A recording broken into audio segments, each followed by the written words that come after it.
दोस्तों, आप सभी लोगों का स्वागत है आपके अपने यूट्यूब चैनल वेदशाला में। दोस्तों, जैसा कि हमारा चैनल लर्निंग विदाउट बर्डन की परंपरा पर कार्य करता है, दोस्तों आज हम देखेंगे सीटेट के प्रीवियस ईयर क्वेश्चन पेपर को। ये 10 क्वेश्चन फुल एनालिसिस के साथ आपके सामने प्रस्तुत हैं।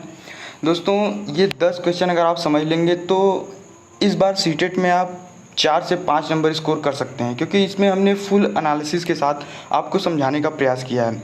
तो शुरू से अंत तक बने रहिएगा हमारे साथ। चलिए आइए देखते हैं हमारा पहला क्वेश्चन क्या है। पहला क्वेश्चन लगा हुआ है आपके स्क्रीन पर। किसने बहुविमात्मक प्रज्ञा का प्रत्यय दिया? Who give the concept of multiple intelligence? दोस्तों 4 ऑप्शन दिए गए थे, Goleman, Spearman, John mayor, gardener. तो इसमें चौथा वाला ऑप्शन बिल्कुल सही हो जाता है, गार्डेनर। हावर्ड गार्डेनर जी ने ही मल्टीपल इंटेलिजेंस का सिद्धांत दिया था। आइए चलते हैं इसके एनालिसिस की ओर। तो देखिए, इस सिद्धांत का प्रतिपादन हावर्ड गार्डेनर ने किया था। इनके अनुसार बुद्धि के 10 कारक हैं। पहला बुद्धि, भाषायिक बुद्धि। इस तरह के लोग अक्सर लेखक, साहित्यकार, शिक्षक या प्रवक्ता होते हैं। दूसरा कारक उन्होंने बताया संगीता के बुद्धि, संगीतात्मक बुद्धि, जिसके अंतर्गत संगीत में रुचि रखने वाले वाद्य यंत्र, गीतकार, यह सब बजाने वाले संगीतक बुद्धि के अंतर्गत आते हैं। तीसरा कारक उन्होंने बताया तार्किक बुद्धि। तार्किक बुद्धि के अंतर्गत सांख्यिकी विशेषज्ञ, गणितज्ञ, वकील, अनुसंधान अधिकारी, वैज्ञानिक आदि आते हैं। चौथे बुद्धि के बारे में उन्होंने बताया स्थानिक बुद्धि। स्थानिक बुद्धि में कारीगर, मूर्तिकार, चित्रकार, मिस्त्री, इंजीनियर आदि आते हैं। पांचवें कारक के बारे में उन्होंने बताया कि शारीरिक गतिक बुद्धि, नृत्य करने वाले, मुक्केबाज, शल्य चिकित्सक, एयरफोर्स, पायलट, एथलीट, तैराकी और खिलाड़ी जो है शारीरिक गतिक बुद्धि के कारक के अंतर्गत आते हैं। जो शारीरिक क्रियाओं पर जोर देते हैं उनका उसी में रुचि होता है। 2 प्रकार की बुद्धि जो व्यक्तिगत बुद्धि बताए, उसमें से अंतरा व्यक्तिगत बुद्धि और अंतःव्यक्ति बुद्धि। अंतराव्यक्तिक बुद्धि में योगी, तपस्वी और संत आते हैं, जबकि अंतःव्यक्तिक बुद्धि में वकील, डॉक्टर, कैरियर काउंसलर, राजनेता, सामाजिक कार्यकर्ता आदि आते हैं। आगे कारक बुद्धि के कारक के बारे में अस्तित्ववादी बुद्धि। दार्शनिक, विचारक, चिंतक, साहित्यकार, बुद्ध, ये सभी अस्तित्ववादी बुद्धि के अंतर्गत आते हैं।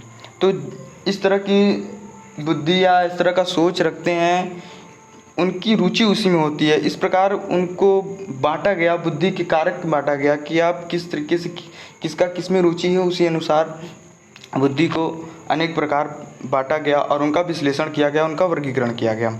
तो आगे देखिए प्रकृतिवादी बुद्धि।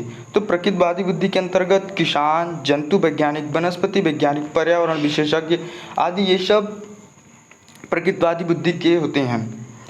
आगे बात करेंगे आध्यात्मिक बुद्धि। तो लोक परलोक को जोड़ने वाले व्यक्ति आध्यात्मिक बुद्धि के अंतर्गत आते हैं। तो ये हावर्ड गार्डेनर जी ने बताया। आगे बात करेंगे, आपके ऑप्शन में लगा हुआ है गोलमैन।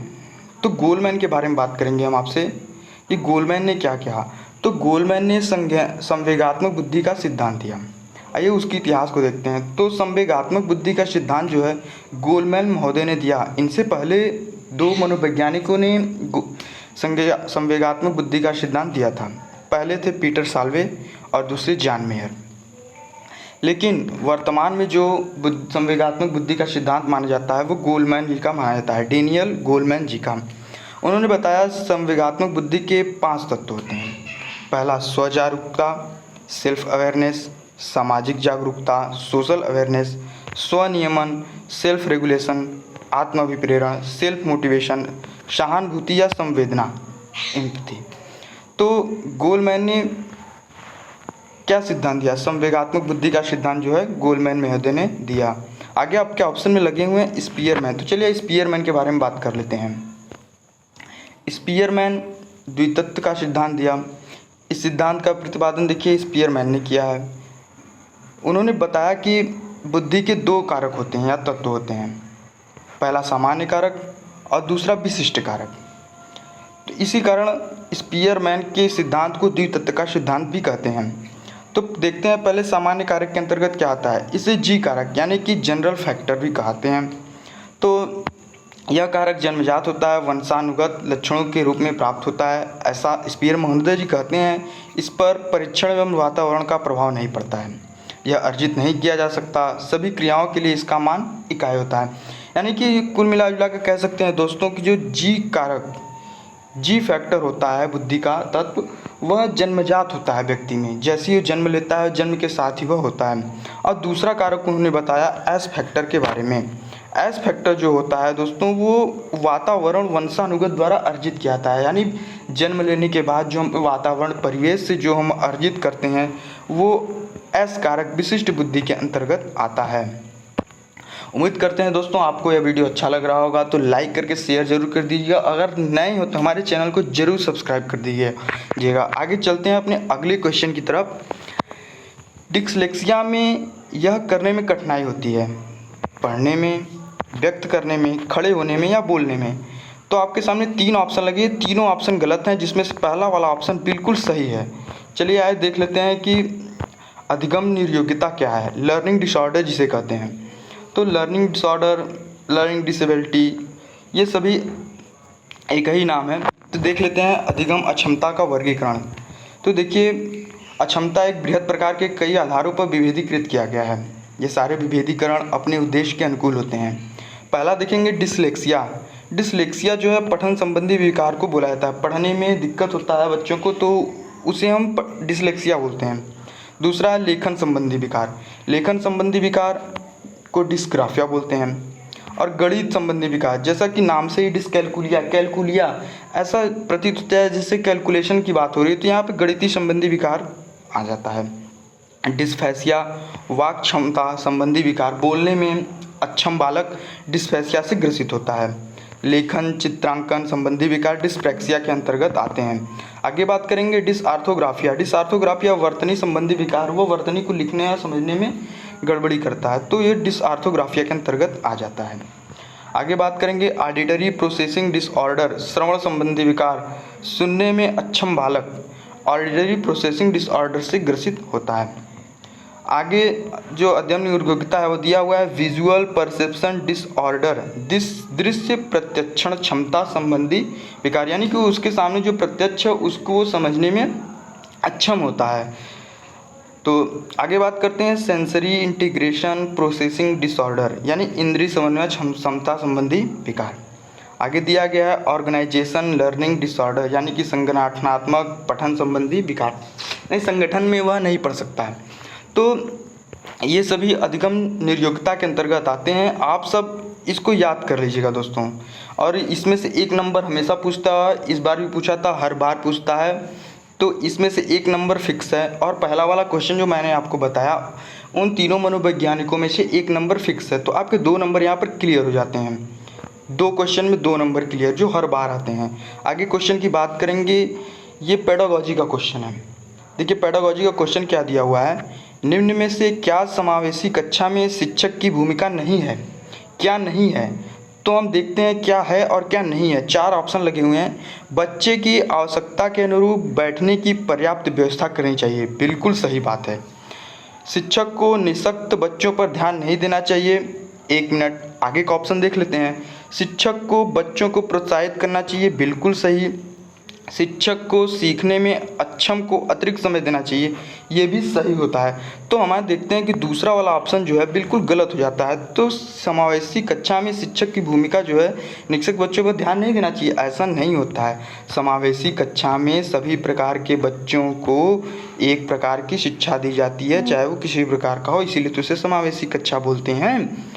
तो उम्मीद करते हैं आपको पसंद आ रहा होगा, तो लाइक और शेयर करके सब्सक्राइब जरूर कर दीजिएगा अगर नए हैं हमारे चैनल पर। चलिए चलते हैं अपने अगले क्वेश्चन की तरफ। क्वेश्चन नंबर 4, कक्षा में छात्रों को प्रश्न पूछने के लिए क्या करना चाहिए।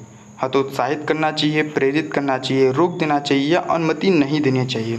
दोस्तों देखिए क्या करना चाहिए, हम देख रहे हैं कि पहला वाला ऑप्शन जो है वो नकारात्मक जा रहा है, कट। प्रेरित करना सकारात्मक है, सही हो सकता है, लेकिन 2 ऑप्शन बचे हैं। रोक देना चाहिए, ये भी नकारात्मक है, कट।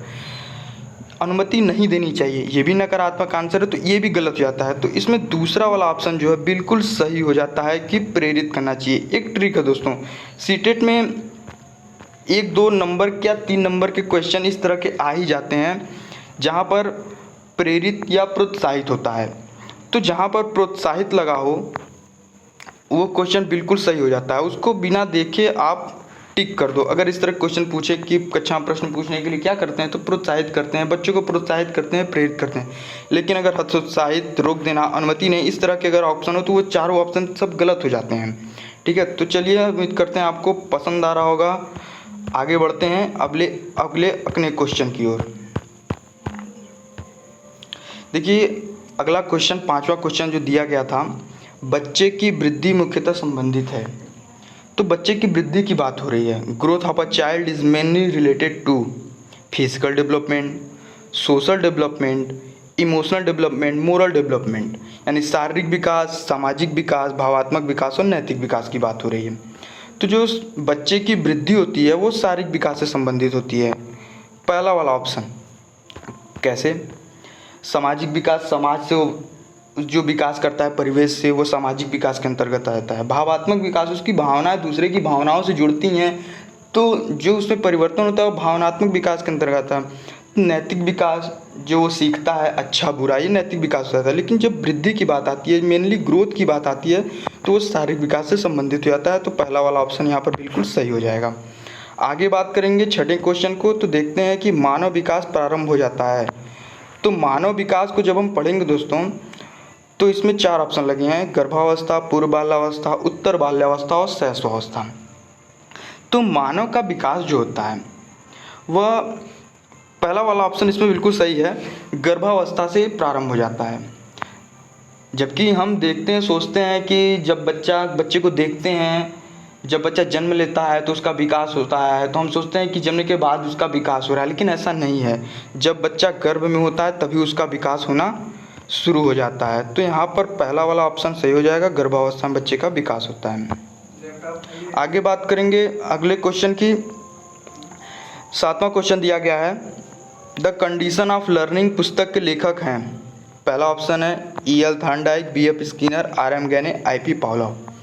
तो इसमें आपको क्या लगता है कौन सा ऑप्शन सही हो सकता है?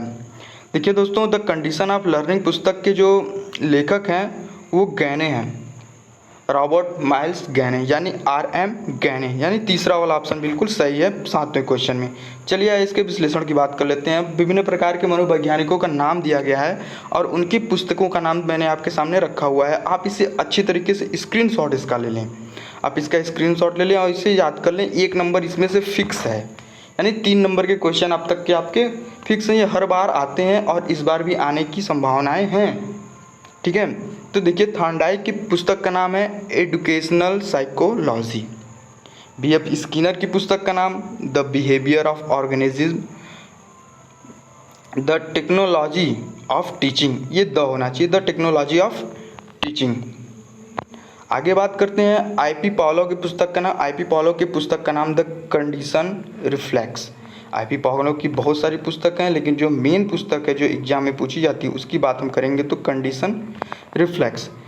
गैने, रॉबर्ट माइल्स गैने, जो अभी हमने क्वेश्चन दिया गया है, ऑप्शन लगाया, तो कंडीशन ऑफ लर्निंग जो है रॉबर्ट माइल्स गैने का है। हल ने पुस्तक लिखा, उसका नाम है प्रिंसिपल ऑफ बिहेवियर। आगे विलियम जेम्स की पुस्तक का नाम है प्रिंसिपल ऑफ साइकोलॉजी। स्टेने हाल को तो आप भली भांति जानते होंगे कि तूफानों का काल, स्टेने हाल, SSS, तनाव, दबाव, ये सब अवस्थाएं जो है स्टेने हाल बताते हैं कि एडोलसेंस के अंतर्गत आती है। तो किशोरावस्था को ये दर्शाते हैं, तो एडोलसेंस जो है स्टेने हाल जी का हो जाता है। वाटसन जो व्यवहारवाद के जनक भी माने जाते हैं, J.B. वाटसन, तो बिहेवियरिज्म, व्यवहारवाद पुस्तक इनकी रचना है। कोहलर, गेस्टाल्ट साइकोलॉजी जो है कोहलर की रचना है। उम्मीद करता हूँ दोस्तों आप सभी को मेरा यह प्रयास पसंद आ रहा होगा, तो लाइक करके शेयर जरूर कर दीजिएगा और नए हैं तो इसे सब्सक्राइब कर दीजिएगा दोस्तों, क्योंकि ऐसा करने से मुझे प्रोत्साहन मिलता है और हम और अच्छा करने का प्रयास करते हैं। चलिए चलते हैं अपने अगले क्वेश्चन की तरफ। अगला क्वेश्चन लगा हुआ है, सूक्ष्म शिक्षण के भारतीय प्रतिमान में कुल कितना समय लगता है, यह क्वेश्चन आया हुआ था। तो देखिए सूक्ष्म शिक्षण के भारतीय प्रतिमान में 4 ऑप्शन है, 36 मिनट, 40 मिनट, 45 मिनट, 30 मिनट। आपको क्या लगता है दोस्तों? आप ज़रा सोचिए, 5 सेकंड का समय देते हैं आपको, हम ज़रा सोच के बताइए। 36 मिनट, 40 मिनट, 45 मिनट, 30 मिनट। तो देखिए यहाँ पर जो पहला वाला ऑप्शन है बिल्कुल सही है। यहाँ पर 36 मिनट जो है भारतीय प्रतिमान में कुल कितना समय लगता है, तो सूक्ष्म शिक्षण में भारतीय प्रतिमान में 36 मिनट का समय लगता है। आगे बात करेंगे दोस्तों, यह दिया हुआ है सीखने का पठार सीखने की प्रक्रिया के मुख्य अभिलक्षण हैं जो उस स्थिति को प्रकट करते हैं जिसमें सीखने की प्रक्रिया में कोई उन्नति नहीं होती। यह कथन किसका है दोस्तों? आपको कुछ मनोवैज्ञानिक हैं, सीटेट में कुछ सिलेक्टिव मनोवैज्ञानिक हैं, यूपी टेट में तो बहुत सारे पढ़े हैं, सबका पढ़ना पड़ता है, लेकिन जो सीटेट में है कुछ गिने चुने मनोवैज्ञानिक हैं, उनका ही लेखन उनके ही विचार को पढ़ना पड़ता है। तो यहाँ पर जो तीसरा वाला ऑप्शन है बिल्कुल सही है। सीखने का पठार सीखने की प्रक्रिया के मुख्य विलक्षण है जो उस स्थिति को प्रकट करते हैं जिसमें सीखने की प्रक्रिया में कोई उन्नति नहीं होती। यह कथन रॉस महोदय जी का है। तो 1 नंबर यहाँ से फिक्स हो जाता है कि जो परिभाषाएं हैं, जो कथन हैं, ये आप सभी मनोवैज्ञानिकों के याद कर लीजिएगा। 1 नंबर यहाँ से फिक्स हो जाते हैं। लगभग 4 नंबर आपके फिक्स हो गए दोस्तों। एक क्वेश्चन छूट रहा था जो कि यहाँ पर दिया हुआ है, मैंने छोड़ दिया है। देखिए, किशोरावस्था बड़े संघर्ष, तनाव, हमला व विरोध की अवस्था है। हाँ, अभी मैं चर्चा कर रहा था आपसे, वही वाला क्वेश्चन छूट रहा था। तो देखिए ऑप्शन लगे हैं जर्सील्ड, स्टेनहाल, सिम्पसन, क्रोनको। इसको तो बताने की आवश्यकता नहीं, आप लोग आँख बंद करके मारोगे एकदम स्टेनहाल। जी हाँ दोस्तों, स्टेनहाल जी बताते हैं किशोरावस्था बड़े संघर्ष, तनाव, हमला व विरोध की अवस्था है। तो दोस्तों ये 10 क्वेश्चन पूरे एनालिसिस के साथ आपके सामने उपस्थित थे। इसमें से 4 से 5 नंबर तो फिक्स हैं कि अगर आप इसको अच्छे से पढ़ लेते हैं तो इतने से ही आपको 4 से 5 नंबर स्कोर हो जाएंगे। ये सिर्फ 10 क्वेश्चन थे प्रीवियस ईयर के। बाकी 10 क्वेश्चन सेकेंड पार्ट में आएंगे और थर्ड पार्ट में 10 क्वेश्चन। इस प्रकार 30 क्वेश्चन जो है चाइल्ड डेवलपमेंट एंड पेडागोजी से प्रीवियस ईयर का होगा। तो आप लोग सब्सक्राइब कर दीजिएगा और जुड़ जाइएगा हमारे साथ, ताकि अगला जो हमारा वीडियो हो उसमें आपको तुरंत मिल सके। तो आइए चलते हैं, देख लेते हैं कोई क्वेश्चन छूटा तो नहीं है। सारे क्वेश्चन कंप्लीट हो चुके हैं। तो उम्मीद करते हैं आपको हमारा यह सेशन बड़ा अच्छा लगा होगा और इसकी PDF के लिए आप हमारे टेलीग्राम चैनल को ज्वाइन करें, जिसका डिस्क्रिप्शन। उम्मीद करता हूँ दोस्तों आपको हमारा यह प्रयास पसंद आया होगा। तो अगर आप नए हैं तो एक बार फिर से आपसे रिक्वेस्ट है कि चैनल को सब्सक्राइब कर दीजिए और लाइक करके शेयर कर दीजिएगा। मिलेंगे अपने नेक्स्ट एपिसोड में, तब तक के लिए नमस्कार।